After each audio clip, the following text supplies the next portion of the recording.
অনাদির আদি গোবিন্দ রাধা মাধব সচ্চিদানন্দ প্রভু তিলকীনাথ শ্রীকৃষ্ণ অত্যন্ত পরম দয়ালু, ভক্তপরায়ণ।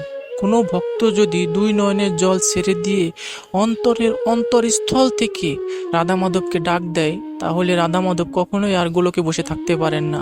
তার ভক্তকে সহায়তা করার জন্য তিনি এই ধরাধামে এসে অবতীর্ণ হন।